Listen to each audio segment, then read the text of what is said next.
Good afternoon. This is Dr. Strickland, and today I'm going to be sharing about gum disease or periodontal disease as it relates to your heart.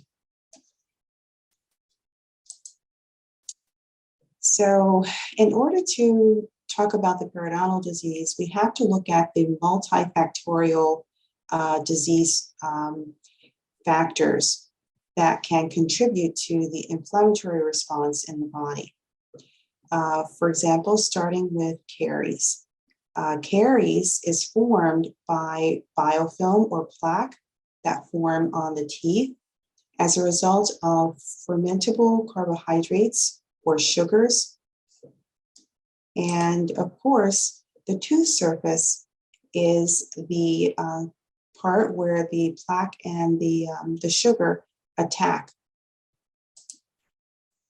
So with that said, it is important that we point out as dentists that keeping our teeth clean is very needed to prevent inflammation of the tissues. So we want to make sure that we're brushing at least 2 times a day. When we're brushing, we want to brush in a circular motion and make sure that we are covering all of the surfaces as well as our tongue. And flossing is also very important. As you can see, the papilla here are slightly blunted and erythematous and edematous. And so when we're flossing, we're removing the food particles that can get trapped in between the teeth and cause this inflammation. So the pathway for inflammatory agents can start with, as I mentioned, the tooth structure itself. When it forms the caries or the plaque biofilm on the tooth surface. It's a sticky carbohydrate that attaches itself to the tooth enamel, okay, and can begin to break down the enamel. And we can see here in this picture where we have very erythematous and edematous tissues, the accumulation of the biofilm and plaque around the teeth that has not been removed, which causes bleeding of the gums and redness and inflammation. Okay, this is also another example of the inflammatory lesion on the tooth, which can cause inflammation in the pulp, and subsequently an abscess can form. And so inflammation is the body's response to chemical and physical or microbial injury to the soft tissues. First, the inflammatory response will attempt to destroy the causative agent, and it walls off the injured area. And second, it sets up an environment to repair the injured tissues. And one of the things that we might see during this process is, as we saw on the previous slide, redness. The patient can feel some warm sensation in that area, redness, swelling, and also it's painful. And in some instances with a large inflammatory lesion on the tooth or on the soft tissues of the gingival tissues, the pain can cause loss of function. You're not able to eat properly. So the other thing that happens during this inflammatory process is we can have bone loss around the teeth. So under normal conditions, there's a balance of bone resorption by osteoclast and bone deposition by osteoblast.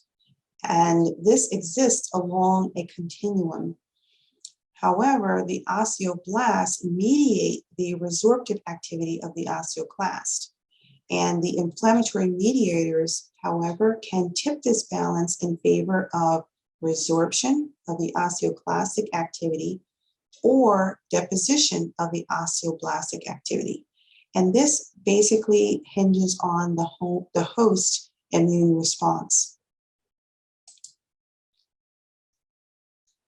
So for example, when we look at this picture of this dentition, we can see the crown of the tooth, but we can also see that the gingival tissue has receded. And we can now see also a part of the root of the tooth as well. And this can happen when bone is lost. As you can see, there is bone loss around the teeth here on this radiograph. Normally, the bone would be around this area, which is about the neck of the tooth, which we call the cervical enamel junction. In an unhealthy microbiological environment, there is bone loss, and the patient can experience loss of the teeth, or the teeth can become loose.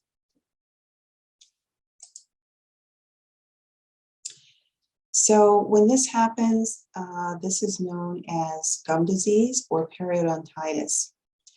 Periodontitis is a systemic inflammation burden that's caused by gingival inflammation or periodontal inflammation, and its locally produced inflammatory mediators, such as IL-1 and IL-2, prostaglandin E2, TNF-alpha, and in the presence of bacteria and their byproducts, these bacteria can actually get into the bloodstream. And we can see here that there's significant accumulations around the teeth, and this would actually need to be removed by the dentist. Okay, this is starting, but here now, this is over time, it's more accumulated.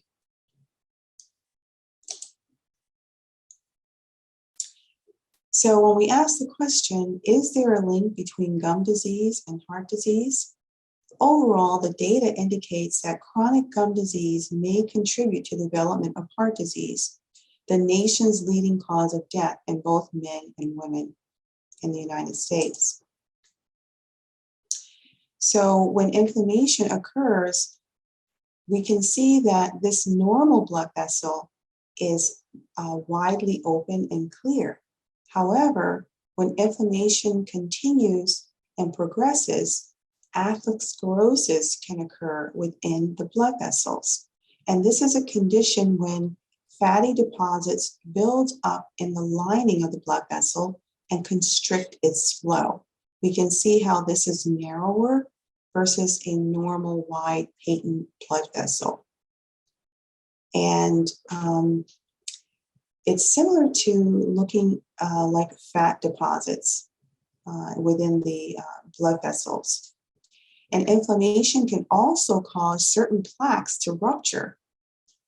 And blood clots, as a result, can happen and form over the ruptured plaques and can actually occlude the arteries, leading to complications such as heart attack or stroke. So all of this can happen as a result of the inflammation that's within the bloodstream, which can actually come from the bacteria in the mouth, around the teeth. So how does this happen?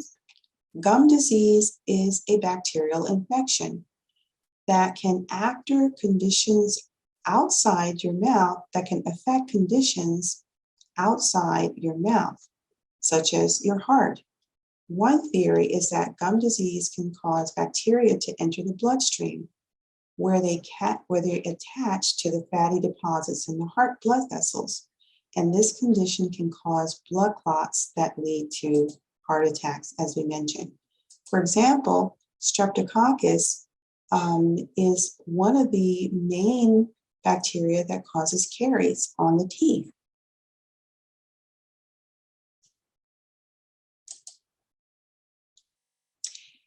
So if I have heart disease, are there special requirements to maintain proper oral health? Yes, you want to establish and maintain a healthy mouth. This means brushing and flossing daily, visiting your dentist regularly. To maintain the best oral health, you should make sure your dentist also knows if you have a heart condition. Carefully follow your physician and dentist's instructions and use prescription medications such as antibiotics as directed if they are indicated for your heart condition while having dental treatment. Some patients need to have an antibiotic given to them preoperatively before their dental treatment can be performed. Am I at risk if dental procedures are performed? Well, if you have certain pre-existing heart conditions, you may be at risk for developing bacterial endocarditis, which is an infection of the heart's inner lining or valves. Anytime there's bleeding in the mouth, certain oral bacteria can enter the bloodstream and may settle on abnormal heart valves or tissue weakened by an existing heart problem or heart condition. In these cases, the infection can damage or destroy the heart valve tissues, and we don't want that. So here are some precautions that you can take if you have any of the following conditions. Artificial heart valve. These conditions would require antibiotics before any dental treatment. Artificial heart valves, a history of an infection of the lining of the heart or heart valve, known as infective endocarditis, an uncommon but life-threatening infection, a heart transplant in which a problem develops with one of the valves inside the heart conditions that are present from birth, such as unrepaired cyanotic congenital heart disease, including people with palliative shunts or conduits, defects repaired with a prosthetic material or device, whether placed by surgery or catheter intervention during the first 6 months after repair. And lastly, cases in which a heart defect has been repaired, but has a residual defect at the site or adjacent to the site of the prosthetic patch or prosthetic device used for the repair. These conditions all require antibiotics according to the ADA guidelines. So the take-home message for all of us is brushing our teeth cuts and reduces the risk of heart disease. The Surgeon General report on oral health states that good oral health is integral to general health. So be sure to brush and floss properly and see your dentist for regular checkups. Healthy gingiva is important. When we start to see redness, inflammation, that's an early sign of gingivitis. And when we notice that we have recession of the bone, then this can also mean bone loss, which is moving towards the problem of having periodontal disease. Therefore, treating inflammation may not only help manage periodontal disease, but may also help with the management of other chronic inflammatory conditions. Here are some scriptures to help us. Proverbs 16:23, a wise man's heart guides his mouth. Isaiah 51:16, I have put my words in your mouth. Good reminding scriptures, right? And we want to make sure that we're brushing our teeth properly because we don't want to have inflammation and plaque accumulates on our teeth. So remember, establish and maintain a healthy mouth.